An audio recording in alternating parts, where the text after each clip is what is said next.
நன்றி உமா. நாம் செய்தியில் பார்த்தது போன்று நாடு எதிர்பார்த்திருக்கக்கூடிய, குறிப்பாக பாரதிய ஜனதா அரசு பொறுப்பேற்ற பிறகு நடைபெறக்கூடிய ஒரு முக்கியமான, பல்வேறு கட்டங்களில் தேர்தல் நடைபெற்றிருந்தாலும் ஒரு முக்கியமான மாநிலமாக பீகார் மாநிலம் பார்க்கப்பட்டது. 5 கட்டங்களாக பீகார் மாநிலத்திற்கு தேர்தல் நடைபெற்றது. மொத்தம் 243 தொகுதியில் நடைபெற்ற அந்த வாக்குப்பதிவு என்பது இன்றுடன் நிறைவு பெற்றிருக்கிறது. இன்று இறுதிக்கட்ட வாக்குப்பதிவு என்பது நிகழ்ந்தது. இதனை ஒட்டி வாக்குப்பதிவுக்கு பிந்தைய கருத்து கணிப்புகள், பதிவு குறித்த அந்த கருத்து கணிப்புகள் வெளியாகி இருக்கின்றன.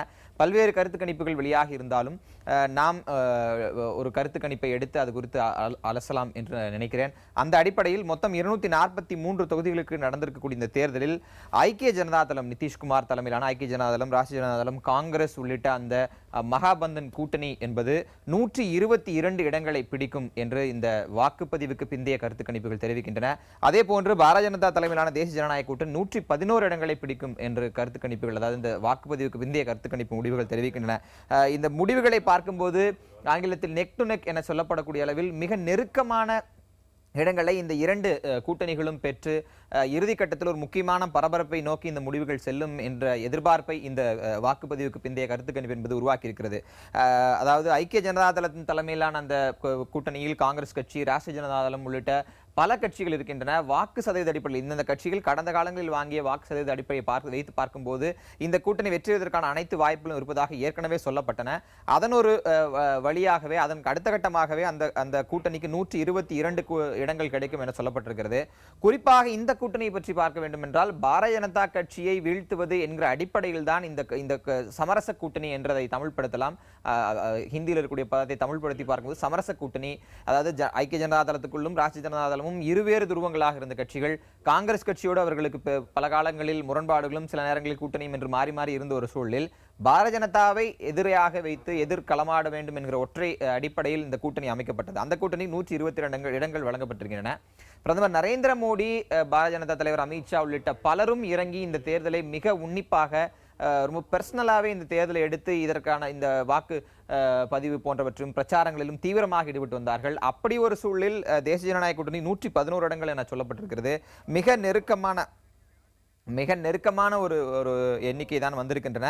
பிறர் 10 என சொல்லப்பட்டிருக்கிறது. இந்த பிறர் 10 என்பதுதான் மிக முக்கியமான ஒரு விஷயமாக நாம் பார்க்க வேண்டும்.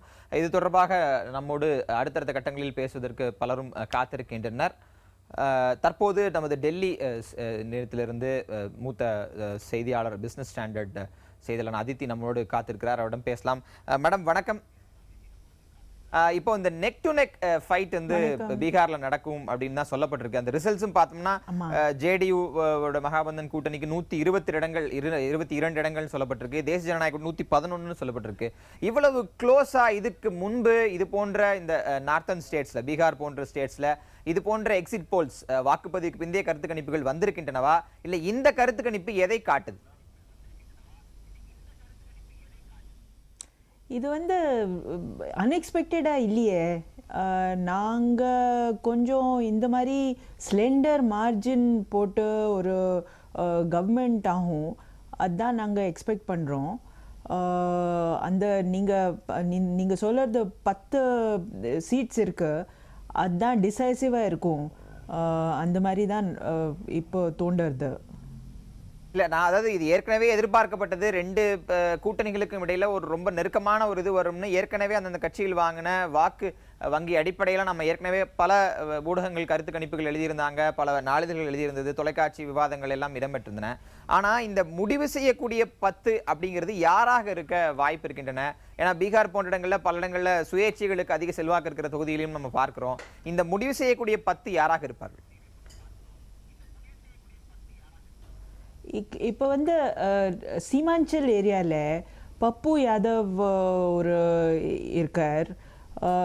லோக் ஜனாதிகார் பார்ட்டி ஒரு பேர்.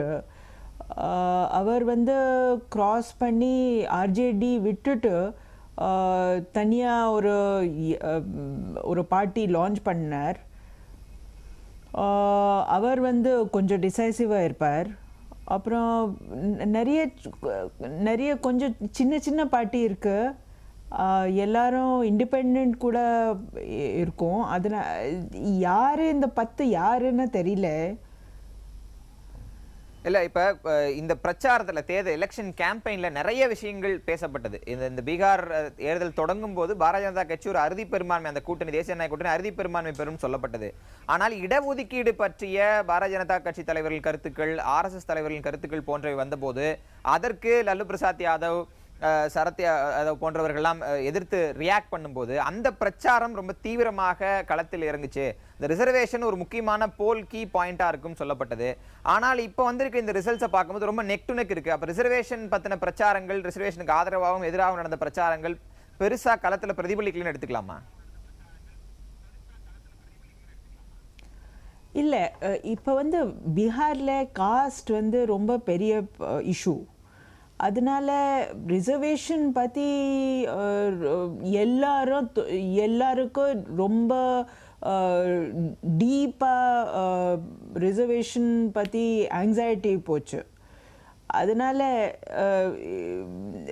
ரிசர்வேஷன் பற்றி யார் என்ன சொல்கிறாருன்னா அது ரொம்ப சிக்னிஃபிகண்ட்டாக இருக்கும். நான் மீண்டும் உங்களிடம் வரேன், தொடர்ந்து இணைப்பில் இருங்க. அடுத்ததாக CNN IBN தொலைக்காட்சியின் சார்பாக நடத்தப்பட்ட ஒரு கருத்து கணிப்பு முடிவு வந்திருக்கேன். அந்த கருத்துக்கள் உங்களுக்கு என்ன சொல்லுன்னு பார்க்கலாம். மொத்தம் 243 தொகுதிகளில் ஐக்கிய ஜனதாதளம் தலைமையிலான மகாபந்தன் கூட்டணிக்கு 117 இடங்கள் கிடைக்கும் என சொல்லப்பட்டிருக்கிறது.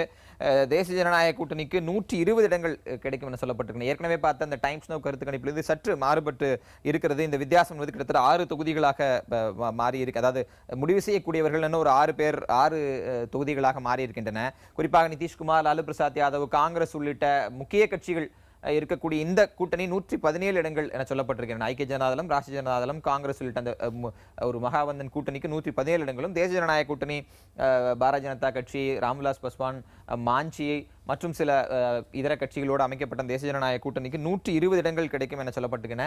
இதுவும் மீண்டும் ஒரு நெருக்கமான முடிவையே தந்திருப்பதை நம்மால் பார்க்க முடிகிறது. மற்றவர்கள் 6 இடங்களை கைப்பற்றுவார்கள் என சொல்லப்படுகின்றன. மொத்தம் இருக்கக்கூடிய இந்த 243 அறுதி பெரும்பான்மைக்கு இருந்து இந்த இரு கூட்டணிகளும் ஒரு நெருக்கமான இடத்தை நோக்கி நகர்ந்திருக்கிறார்கள் என்று CNN IBN கருத்து கணிப்பு முடிவுகள் தெரிவிக்கின்றன. இதுக்கு முன்பு பார்த்த அந்த டைம்ஸ் நவ் கருத்து கணிப்பிலும் 10 தொகுதிகள் வேறுபாடு இருந்தன. 122, 111 என ஒரு 10 தொகுதிகள் வேறுபாடு இருந்தன. தற்போது CNN IBN கருத்து கணிப்பை பார்க்கும்போது 122 இடங்கள், அதாவது ஐக்கிய ஜனதாதளம் தலைமையிலான கூட்டணிக்கு டைம்ஸ் நவ் கருத்து கணிப்பின்படி 122 இடங்கள், தேசிய ஜனநாயக கூட்டணி 111 இடங்கள் என இருந்தது. சரியாக ஒரு 11 தொகுதிகள் வேறுபாடு என்பது டைம்ஸ் நவ் கருத்து கணிப்பில் இருந்தது.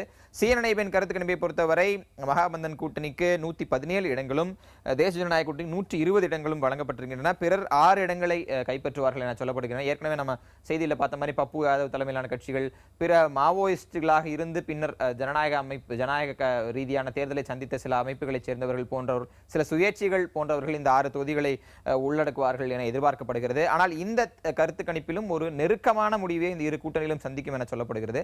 நாம் தொடர்ந்து பேசலாம். அதற்காக நம்ம செய்தியாளர் கணபதி நம்மோடு இணைப்பில் இருக்கிறார். கணபதியிடம் பேசுவோம். கணபதி, ஏற்கனவே ஊடகங்கள், பத்திரிகைகள் விமர்சனம் செய்தது போன்று, எழுதியது போன்று ஒரு நெருக்கமான முடிவை நோக்கி இந்த இரு கூட்டணிகளும் நகர்ந்திருக்கின்றன. இந்த நெருக்கத்திற்கு எது காரணமாக இருக்கும்? ஏற்கனவே ரிசர்வேஷன் பத்தி பேசணும், பல ஃப்ரீ ஸ்கீம்ஸ், இலவச சலுகைகள் போன்றவற்றை, நலத்திட்டங்கள் போன்றவற்றை நிதிஷ்குமார் உள்ளிட்ட தலைமையிலான கூட்டணி அறிவித்தது. அதற்கு போட்டியாக பாரதிய ஜனதா கூட்டணி, தேசிய ஜனநாயக கூட்டணி அறிவித்திருந்தன. ஆனால் இந்த நெருக்கமான முடிவுகள் வரும் என்று எதிர்பார்த்தால், அப்படி வந்தால் அதற்கு எது காரணமாக இருக்கும்னு டெல்லி வட்டாரங்களில் பேசுறாங்க. செம்மல், டெல்லி வட்டாரங்களில் மிகவும் பரபரப்பாக பேசப்படுவது நரேந்திர மோடிக்கும் நிதிஷ்குமாருக்கும் இருக்கும் அரசியல் ரீதியான பகை. நரேந்திர மோடி பிரதமர் வேட்பாளராக வருகிறார் என்றதும் தான் கூட்டணியிலிருந்து நிதிஷ்குமார் விலகினார். அதற்கு முன்பு உங்களுக்கு நன்றாகவே தெரியும், பீகாரிலே பாரதிய ஜனதா மற்றும் நிதிஷ்குமாருடைய கட்சி இரண்டும் ஒன்றாக இணைந்து தான் ஆட்சி நடத்தி கொண்டிருந்தது. அவர் கூட்டணியிலிருந்து விலகிய பிறகு நடக்கும் முதல் சட்டசபை தேர்தல். இதற்கு இடையிலே நடந்த மக்களவை தேர்தலிலே NDA கூட்டணி 31 இடங்களை பிடித்தது. பீகாரிலே மொத்தம் உள்ளது 40 இடங்கள். அதிலே கிட்டத்தட்ட ஸ்வீப் என்று சொல்லும் அளவுக்கு 31 இடங்களை பிடித்திருந்தார்கள். ஆகவே தான் நிதிஷ்குமார் வழியின்றி முதல்வர் பதவியிலிருந்து விலகினார். பல்வேறு சர்ச்சைகள் உருவாகின்றன. பின்னர் பாரதிய ஜனதாவின் அசுர வளர்ச்சியை கண்டு அவர் லாலு யாதவுடன் கூட்டு சேர வேண்டிய சூழ்நிலை உருவானது. ஆகவேதான் இந்த கூட்டணி பீகாரை வளர்ச்சி பாதையிலே கொண்டு செல்லாது, மேலும் பின்னடை செய்துவிடும் என்று நரேந்திர மோடி சூறாவளி சுற்றுப்பயணம் செய்திருக்கிறார். பீகார் முழுக்க பிரச்சாரம் செய்திருக்கிறார். அப்படி இருந்தும் இன்று வந்திருக்கும் கருத்து கணிப்புகளில் பார்க்கிறோம், எல்லா கருத்து கணிப்புகளிலுமே நிதிஷ்குமார் லாலு கூட்டணிக்கு என்டிஏ கூட்டணியை விட அதிக இடங்கள் கிடைக்கும் என்ற தகவலே வெளிவந்திருக்கிறது. ஆகவே இந்த மிகவும் கடுமையாக போட்டி நடத்தப்பட்ட இந்த சட்டசபை தேர்தலிலே நரேந்திர மோடி தோற்று போவாரேயானால் அவர் டெல்லி அரசியலிலே பெரும் கடுமையான எதிர்ப்பை சந்திக்க வேண்டிய சூழ்நிலை ஏற்படும். நாடாளுமன்றத்தின் குளிர்கால கூட்டத்தொடரிலே இதன் எதிரொலி தொடர்ந்து கேட்டுக்கொண்டே இருக்கும். செம்பல், நான் மீண்டும் வர அடுத்ததாக நமது மூத்த ஆசிரியர் தங்கவேல் நம்மோட இணைப்பில் இருக்கிறார், நம்ம செய்தி அரங்கத்திலிருந்து இருக்கிறார். தங்கவேல், நிதிஷ்குமாரும் லாலு பிரசாத் யாதவும் இணைய வேண்டிய ஒரு வரலாற்று நிகழ்வை ஏற்படுத்தியது பாரதிய ஜனதாவினுடைய பீகார் பிரவேசம். கணபதி சொன்னது போன்று நாடாளுமன்ற தேர்தலில் அவர்கள் பெற்ற வெற்றி இரு துருவங்களாக இருந்த இந்த இரு கட்சிகளையும் ஒன்றாக இணைத்தது. பின்னர் நிதிஷ்குமாரிடமிருந்து மாஞ்சி பிரிந்து சென்று பாரதிய ஜனதாவோடு இணைந்தார். அது ஒரு முக்கியமான பிரிவினையாக பார்க்கப்பட்டது. குறிப்பாக தலித் மக்களின் ஓட்டுக்களை கையகப்படுத்துவதில் மாஞ்சிக்கு ஒரு பெரிய பங்கு இருக்கும் என சொல்லப்பட்டது. பலவீனங்களை பார்க்கும்போது தேசிய ஜனநாயக கூட்டணிக்கு அதிக பலம் இருப்பதாகவே தொடர்ச்சியாக சொல்லப்பட்டு வந்தது.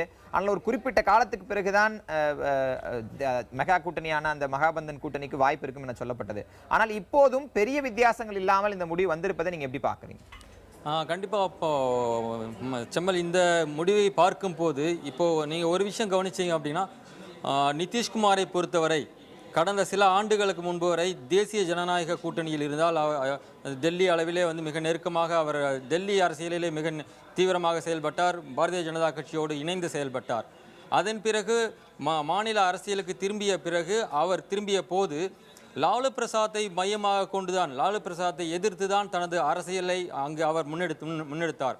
லாலு பிரசாத்தின் அந்த காட்டாட்சி ஒழிக்கப்பட வேண்டும் என்ற ஒரு கோஷத்துடன் தான் பாரதிய ஜனதா கட்சியுடன் கைகோர்த்து அவர் பீகாரிலே ஆட்சியை பிடித்தார். பீகாரில் ஆட்சியை பிடித்து பாரதிய ஜனதா கட்சியினுடைய சுஷில் மோடியை துணை முதலமைச்சராக கொண்டு அங்கு ஆட்சி அமைத்தார்.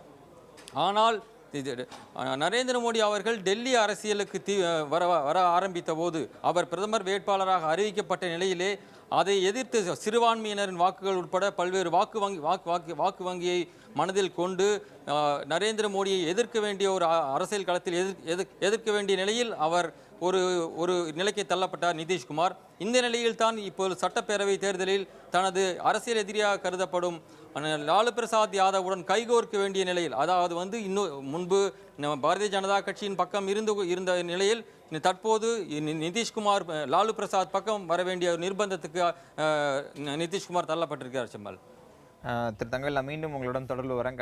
தங்கவேல் மற்றும் கணபதியாக தொடர்ந்து இணைப்பில் இருங்க. பீகார் சட்டப்பேரவை தேர்தல் குறித்து அந்த வாக்கு பதிவுக்கு பிந்தைய கருத்து கணிப்புகள் வெளிவர தொடங்கியிருக்கின்றன. இரு முக்கியமான கருத்து கணிப்புகள் வெளிவந்திருக்கின்றன. அந்த கருத்து கணிப்புகளை நாம் பார்த்தோம். இந்த கருத்து கணிப்பு முடிவின்படி மிக நெருக்கமான ஒரு முடிவே இந்த இரு கூட்டணிகளும், தேசிய ஜனநாயக கூட்டணிக்கும் ஐக்கிய ஜனதா தளம் தலைமையிலான அந்த மெகா கூட்டணிக்கும் இடையே ஒரு குறுகிய அளவிலான வித்தியாசத்தில் தான் முடிவுகள் வந்திருக்கின்றன. இது எந்த அடிப்படையில் வந்திருக்கின்றன, இதுக்கான காரணங்கள் என்ன, இதுக்கு முன்பு நடந்த இது போன்ற கருத்து கணிப்புகள் சரியாக பிரதிபலித்துள்ளதா என்பது செய்தியாளர் கணபதி டெல்லியில் இருக்கிறவருடன் பேசலாம். கணபதி, பிரதமர் நரேந்திர மோடியை பொறுத்தவரை இந்த பீகார் தேர்தல் முடிவுகள் என்பது ஒரு முக்கியமான அக்னி பரீட்சையாக பார்க்கப்பட்டது. அவருடைய இந்த 1.5 ஆண்டு ஆட்சியினுடைய ரிப்போர்ட் கார்டு என்றே சொல்லலாம். அந்த அளவிற்கு பீகார் தேர்தல் முக்கியமாக பார்க்கப்பட்டது. அடுத்த கட்டமாக இந்த ஆட்சி அடுத்த 3.5-4 ஆண்டுகளை கடக்க வேண்டும் என்றால் இந்த பீகாரில் பெறக்கூடிய வெற்றி என்பது மாநிலங்களவை உறுப்பினர்களாக மாறுவதற்கான சாத்தியக்கூறுகள் போன்ற பல கணக்குகள் சொல்லப்படுற சூழ்நிலை. இந்த முடிவுகள் ஐக்கிய ஜனதா தளம் தலைமையிலான கூட்டணிக்கு சற்று அதிக இடங்களும், தேசிய ஜனநாயக கூட்டணிக்கு வாக்குப்பதிவுக்கு பிந்தைய கருத்து கணிப்பிலேயே சற்று குறைவான இடங்களும் கிடைக்கும் அப்படின்னு சொல்லப்பட்டிருப்பது என்ன மாதிரியான தாக்கத்தை பிரதமர் நரேந்திர மோடி தலைமையிலான அந்த அரசுக்கு ஏற்படுத்தும்? செம்மல், பீகார் சட்டசபை தேர்தலில் களம் சற்று வித்தியாசமாக இருந்தது. முதல்வராக இருப்பவர் நிதிஷ்குமார், அவர்தான் ஜேடியு கூட்டணியின் முதல்வர் வேட்பாளர். ஆனால் அவர் இந்த தேர்தலிலே போட்டியிடவில்லை.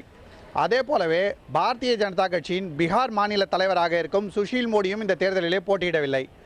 லாலு பிரசாத் யாதவால் தேர்தலில் போட்டியிட முடியாது. ஏனென்றால் அவர் தேர்தல் ஆணையத்தால் தகுதி நீக்கம் செய்யப்பட்டிருக்கிறார். ஊழல் வழக்கிலே அவர் தண்டனை பெற்றிருக்கிறார். இப்படிப்பட்ட சூழ்நிலையிலே நிதிஷ்குமாருக்கும் நரேந்திர மோடிக்கும் தான் போட்டி என்கிற ஒரு சூழ்நிலை அங்கே உருவானது. அப்போது நரேந்திர மோடி தான் பீகாரை வளர்ச்சி பாதையிலே கொண்டு செல்ல முடியும் என்று பாரதிய ஜனதா என்டிஏ கூட்டணி வேட்பாளர்களிடம் பிரச்சாரம் செய்தது. அதற்கு எதிராக நிதிஷ்குமார் ஒரு பீகாரியான நானே பீகாரை வளர்ச்சி பாதையிலே கொண்டு செல்வேன் என்று சொல்லி பிரச்சாரம் செய்தார். ஏற்கனவே பீகாரில் இருந்த முதல்வர்களை பார்க்கும்போது இதுவரை நல்ல பெயர் இருக்கிறது என்று பார்த்தால் அது நிதிஷ்குமாருக்கு தான். ஏனென்றால் மற்ற முதல்வர்கள் யார் என்று பார்க்கும்போது ஜிதன் மாஜி, லாலுடைய மனைவி ரபரி தேவி போன்றவர்கள் முதல்வராக இருந்திருக்கிறார்கள், லாலுவும் முதல்வராக இருந்திருக்கிறார்.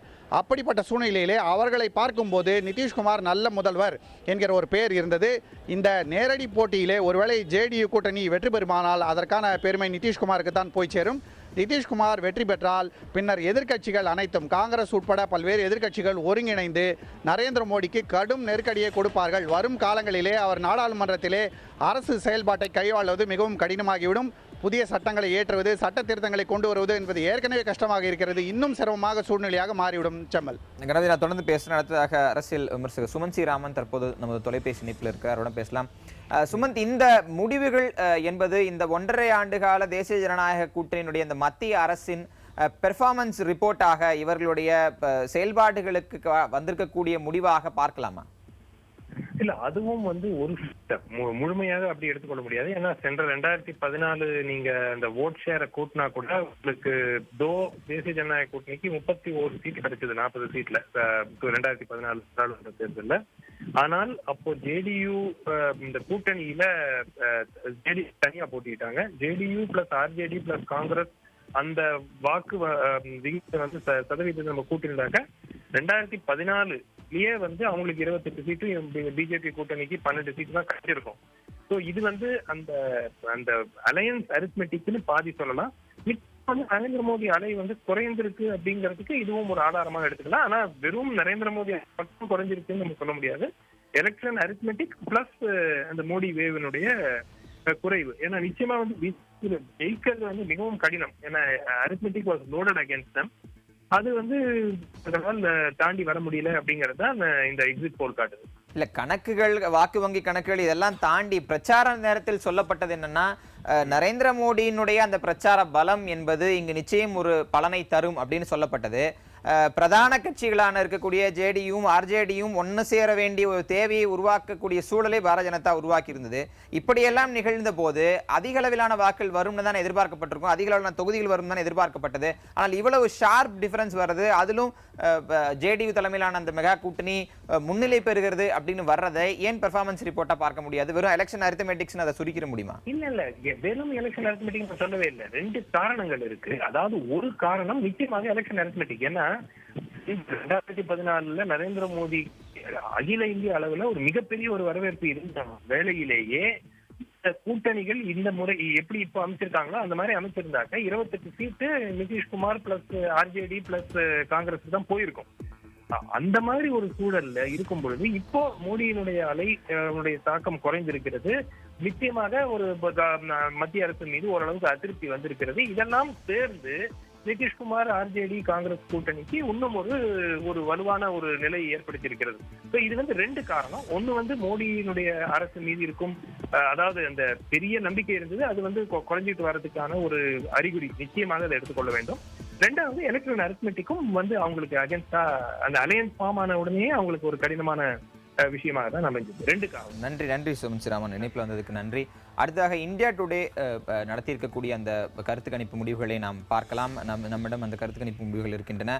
இந்தியா 243 தொகுதிகளுக்கான அந்த பீகார் சட்டமன்ற தேர்தலில் இந்தியா டுடே கருத்து கணிப்பின்படி ஜேடியு தலைமையிலான அந்த மெகா கூட்டணி, ஐக்கிய ஜனதாதளம் தலைமையிலான மெகா கூட்டணி 123 இடங்கள் பிடிக்கும் என்றும் 123 இடங்கள் வரை பிடிக்கும் என்றும், தேசிய ஜனநாயக கூட்டணி, பாரதிய ஜனதா தலைமையிலான தேசிய ஜனநாயக கூட்டணி 127 இடங்கள் வரை பிடிக்கும் என்றும் சொல்லப்படுகிறது. மற்றவர்கள் 8 இடங்களை பிடிப்பார்கள் என்ற கருத்து கணிப்பு முடிவுகள் சொல்கின்றன. இங்கும் ஐக்கிய ஜனதாதளம் தலைமையிலான அந்த மெகா கூட்டணிக்குத்தான் அதிக இடங்கள் என சொல்லப்பட்டிருக்கின்றன. வித்தியாசம் சற்று 4 இடங்களாக இருந்தாலும், அதாவது தேசிய ஜனநாயக கூட்டணி தான் அதிக இடங்கள் இருக்கும் என சொல்லப்பட்டிருக்கின்றன. வித்தியாசம் சற்று 4 தொகுதிகள் வரையில் தான் இருக்கின்றன. இதற்கு முன்பு பார்த்த 2 கருத்து கணிப்புகளை விட இந்த கருத்து கணிப்பு சற்று மாறி இருக்கிறது.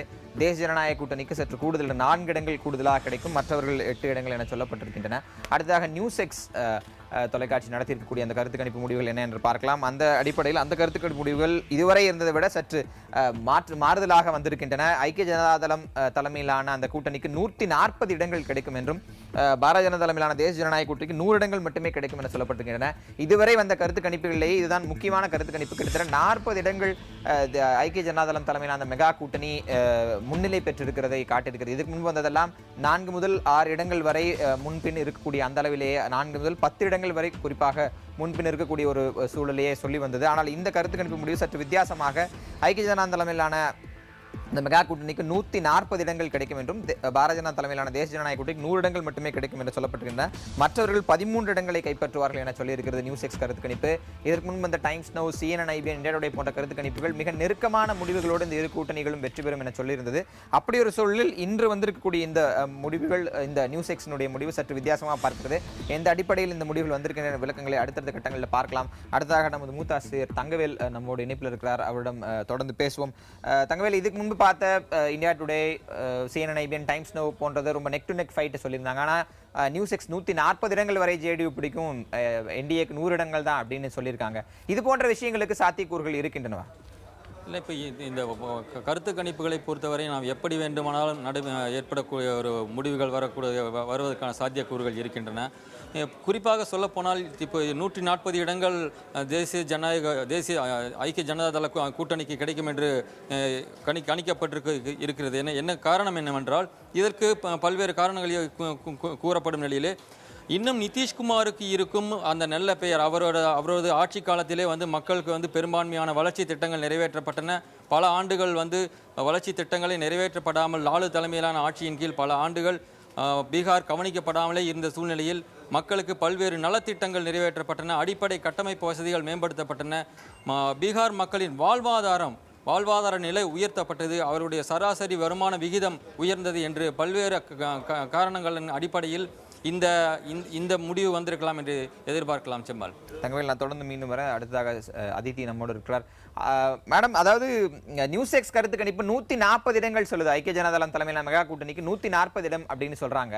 அது பற்றி முடிவுக்குள்ள போறதுக்கு முன்பு என்னுடைய கேள்வி, நிதிஷ்குமாருக்கு இருக்கக்கூடிய அந்த நல்ல பெயர் ஓரளவுக்கு இந்த வெற்றியை சாத்தியப்படுத்தி இருக்கிறது அப்படின்னு சொல்றாங்க. நிதிஷ்குமாருக்கும் நரேந்திர மோடிக்குமான நேர் எதிர் போட்டியாக பீகார் தேர்தலை பார்க்கலாம் அப்படின்னு சொல்றாங்க. களத்தில் போட்டி அப்படித்தான் இருந்ததா? இப்போ நம்ம கம்பேர் பண்ணி 2014 லோக்சபா எலெக்ஷன் என்ன ஃபிகர் வந்தது, 2014 லோக்சபாவில் பீகாரில் பிஜேபிக்கு வெறும் பிஜேபிக்கு 22 சீட்ஸ் கிடச்சிது. ஜனதாதள் யுனைடெட்க்கு 2 கிடச்சிது. அது இங்கே எக்ஸ்ட்ராப்புலேட் பண்ணால் 2-3 ஃபேக்ட்ஸ் வந்திருக்கு. மெயின் ஃபேக்ட் இருந்தால் அங்கே ஏதோ வேவ்லாம் ஒன்றும் இல்லை, யார் ஏதோ பார்ட்டி ஸ்வீப் பண்ண முடியாது. அதுதான் இந்த எலெக்ஷனோட மெசேஜ். இல்லை, அதாவது நிதிஷ்குமார் பல நலத்திட்டங்களை கொண்டு வந்தார், அதனுடைய விளைவு இங்கு பாரதிய ஜனதாக்கு ஒரு சவாலாக அமையும் சொன்னா, அதே சமயத்தில் நிதிஷ்குமார் யாரை எதிர்த்தாரோ அந்த லாலு பிரசாத்தோடு தான் அவர் கூட்டணி வைத்திருக்கிறார். அப்ப அந்த நெகட்டிவ் ஓட்ஸை வின்னோவர் பண்ற அந்த பிரச்சாரத்தை நிதிஷ்குமார் ரொம்ப பிரில்லியண்டா கொண்டு போனார் அப்படின்னு எடுத்துக்கலாமா? ஆமாம், டெஃபினெட்லி. ஏன்னா நிதிஷ்குமார் டெவலப்மெண்ட் ஆளு, நிறைய ரோட்ஸ்லாம் பில்ட் பண்ணார். நான் மறுபடியும் வரேன், உங்களிடம் வரேன். 2010 நடத்தப்பட்ட ஒரு இந்த கருத்து கணிப்பு முடிவுகள் நம்மிடம் இருக்கின்றன. அந்த கருத்து கணிப்பு முடிவுகளை தற்போது பார்க்கலாம். இதே பீகார் சட்டமன்ற தேர்தலில் 2010 இந்த 243 தொகுதியில் நடந்த அந்த 2010ஆம் ஆண்டுக்கான அந்த கருத்து கணிப்பு முடிவுகளை நாம் பார்க்கலாம். அந்த அடிப்படையில் ஐக்கிய ஜனதா தளத்திற்கு 115 இடங்கள், பாரதிய ஜனதா கட்சிக்கு 91 இடங்கள், ராஷ்டிரிய ஜனதா தளத்துக்கு 22 இடங்கள், காங்கிரஸுக்கு 4, லோக் ஜனசக்திக்கு 3, ஜார்க்கண்ட் முக்தி மோர்ச்சாவுக்கு 1, இந்திய கம்யூனிஸ்ட் கட்சிக்கு 1 மற்றும் சுயேட்சைக்கு 6 என்ற அடிப்படையில் இந்த பீகார் சட்டப்பேரவை நடந்த 2010 நிலவரங்கள் தெரிவிக்கின்றன. இதை நாம் 2015ஓடு ஒப்பிட்டு பார்க்கலாம். அந்த அடிப்படையில் ஐக்கிய ஜனதா தளமும் நேரு திசையில் ஐக்கிய ஜனதா தளமும் ராஷ்டிரிய ஜனதா தளமும் காங்கிரசும் தற்போது ஒரே இடத்தில் இருக்கின்றன. கிட்டத்தட்ட 115 இடங்களை பெற்றிருந்த ஐக்கிய ஜனதாதளம், 22 இடங்களை பெற்றிருந்த ராஷ்டிரிய ஜனதாதளம், 4 இடங்களை மட்டுமே பெற்றிருந்த காங்கிரஸ் என வைத்து பார்க்கும்போது இதுவே கிட்டத்தட்ட ஒரு முக்கியமான அந்த ஆட்சி அமைப்பதற்கு போதுமான பெரும்பான்மை தரக்கூடிய ஒரு இதாக பார்க்கிறது. 2010 நிலவரத்தை பார்க்கும்போது 2010 பாரதிய ஜனதாவின் நிலவரத்தை பார்க்கும்போது 91 இடங்களும், தற்போது பாரதிய ஜனதாவுடைய லோக் ஜனசக்திக்கு 3 இடங்களும் கிடைத்திருக்கின்றன. இதில் குறிப்பாக ஐக்கிய ஜனதாதளம் கட்சியிலிருந்து பல்வேறு பிரிவினைகள் இந்த காலகட்டங்களில் ஏற்பட்டிருக்கின்றன. குறிப்பாக மாஞ்சி தலைமையிலான ஒரு பிரிவினர் தனியாக சென்று கட்சியை தொடங்கி இருக்கிறார்கள். அவர்களது குறிப்பாக அவர்கள் வாக்கு வங்கி என்பது தலித் மக்கள் சார்ந்த வாக்கு வங்கியாக இருக்கின்றது. அவர்களுடைய வாக்கு சதவீதம் எந்த அளவுக்கு ஒரு பிரிவை ஏற்படுத்தும் என்பது போன்ற விஷயங்கள், அந்த பிரிவினை தேசிய ஜனநாயக கூட்டணிக்கு ஆறுதலாக அமைந்திருக்கிறதா, அந்த வாக்குகள் மாறி இருக்கிறதா என்பது போன்ற ஆய்வுகளையும் உட்படுத்த வேண்டிய ஒரு சூழல் இருக்கிறது. இது 2010 நிலவரம். 2014 ஒட்டுமொத்தமாக தேசிய ஜனநாயக கூட்டணிக்கு ஆதரவான ஒரு நிலைப்பாடு தேர்தல் முடிவாக வந்திருந்தது. இப்படி 2010 மற்றும் 2014 ஆகிய முந்தைய நிகழ்வுகளை வைத்து பார்க்கும்போது இந்த கருத்து கணிப்பு முடிவுகள் சற்று வித்தியாசமான ஒன்றாகவே மாறி இருக்கிறது. ஏனெனில் எந்த காலகட்டத்தில் பாரதிய ஜனதா கட்சிக்கு எதிராக ஐக்கிய ஜனதாதளமும் ராஷ்டிரிய ஜனதாதளமும் காங்கிரசும் எதிர் துருவங்களை அரசியல் செய்த கட்சிகள் ஒன்றாக இணைந்தனவோ அப்போதே இந்த தேர்தல் கணக்குகள் பல்வேறு மாற்றங்களை சந்தித்திருந்தன. இந்த நெக் டு நெக் என சொல்லப்படக்கூடிய நெருக்கமான முடிவுகள் என்பது எதிர்பார்க்கப்பட்ட ஒன்றாக இருந்தது. தொடர்ந்து நாம் பேசலாம். அடுத்த நமது செய்தியாளர் கணபதி நம்மோட இணைப்பில் இருக்கார். கணபதியிடம் பேசுவோம். கணபதி, 2014 ஒப்பிட்டு நம்ம தொடர்ந்து பேசிட்டு இருந்தோம். ஆனால் 2010க்கும் இப்பைக்கும் பெரிய வேறுபாடு பீகார் அரசியல் களத்தில் மாறி இருக்கு. நிதிஷ்குமாருங்கிற அந்த ஒரு ஃபேக்டர் விஷயங்களை கொண்டு போயிருக்கு அப்படின்னா லாலு பிரசாத்துக்கு இன்னொரு ஃபேக்டர் நிச்சயமாக பாதிப்புகளை ஏற்படுத்தி இருக்காதா? ஒருவேளை அப்படி பாதிப்புகளை ஏற்படுத்தி இருந்தால் அது தேசிய ஜனநாயக கூட்டணிக்கு ஆதரவாக அமைவதற்கு வாய்ப்பு இருக்காதா? செம்மல், நிதிஷ்குமார் பாரதிய ஜனதா கூட்டணி மிகவும் வலுவான கூட்டணியாக இருந்தது. அந்த கூட்டணியை யாரும் எதிர்ப்பது, தோற்கடிப்பது என்பது நிறுத்தி பார்க்க முடியாத ஒன்றாக இருந்தது. ஆனால் இரண்டு கட்சிகளும் பிரிந்து விட்ட பிறகு நிதிஷ்குமாருடைய கட்சி படு தோல்வியை சந்தித்ததன் காரணமாக லாலுவுடன் சேர வேண்டிய கட்டாயம் உண்டானது. ஆனால் லாலு இந்த கூட்டணியில் சேர்ந்திருந்தாலும் தற்போது அவரது கட்சியிலே இருந்த பப்பு யாதவ் பிரிந்து சென்று தனியாக இந்த தேர்தலிலே போட்டியிட்டுக் கொண்டிருக்கிறார். அதே போலவே மாஜி நிதிஷ்குமாரின் கட்சியிலிருந்து பிரிந்து என்டிஏக்கு வந்திருந்தாலும் அவருக்கும் என்டிஏ கூட்டணியிலே ஏற்கனவே இருக்கும் ராம்விலாஸ் பாஸ்வானுக்கும் இடையே போட்டி இருக்கிறது. ஆகவே உள்ளுக்குள்ளாகவே இரண்டு கூட்டணிகளிலும் பல்வேறு பிரச்சனைகள் இருக்கின்றன. அதையெல்லாம் மீறி பீகாரி தான் முதல்வராக வர வேண்டும், அதாவது பீகார் மாநிலத்தைச் சேர்ந்தவர் வெற்றி பெற வேண்டும், வெளி மாநிலத்தைச் சேர்ந்தவர்களுக்கு வெற்றி வரக்கூடாது என்று நரேந்திர மோடியையும் அமித்ஷாவையும் தனிமைப்படுத்தி பேசியிருக்கிறார்கள். அது கூட ஒரு காரணமாக இருக்கலாம். ஆனால் பீகாரிலே வளர்ச்சி என்பது வர வேண்டும், அதற்காக இளைஞர்கள் வாக்களிப்பார்கள் என்று எதிர்பார்க்கப்பட்டது. அப்படி இளைஞர்களின் வாக்கு என்டிஏ கூட்டணிக்கு கிடைத்திருந்தால் அவர்கள் வெற்றி பெற்றிருக்கலாம். ஆனால் பீகாரைச் சேர்ந்த ஒருவர் தான் முதல்வராக வர வேண்டும் என்று நிதிஷ்குமாருக்கு அவர்கள் வாக்களித்திருந்தார். நிதிஷ்குமார் பக்கம் போயிருக்க வாய்ப்பு இருக்கிறது. ஆகவே இந்த எண்ணிக்கைகள் பல்வேறு பக்கங்கள் இரண்டு பக்கங்களிலிருந்தும் சிதறி இருக்கின்றன.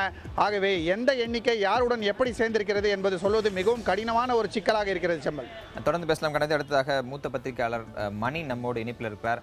மணி, இந்த முடிவுகள் என்பது ரொம்ப நெருக்கமாக வந்திருக்கின்றன. அதிகபட்சமாக பார்க்க போனால் நியூஸ்எக்ஸினுடைய அந்த முடிவு மட்டும்தான் 40 இடங்கள் ஜேடியு தலைமையிலான அந்த கூட்டணிக்கு கூடுதலாக கிடைக்கும்னு சொல்லப்பட்டிருக்கு. மற்ற எல்லா கருத்து கணிப்புகளும் ரொம்ப நெருக்கமான 4லிருந்து 10 சீட் டிஃபரன்ஸ் தான் இருக்கும் அப்படின்னு சொல்லியிருக்காங்க. அது முன்பின் இருக்கு.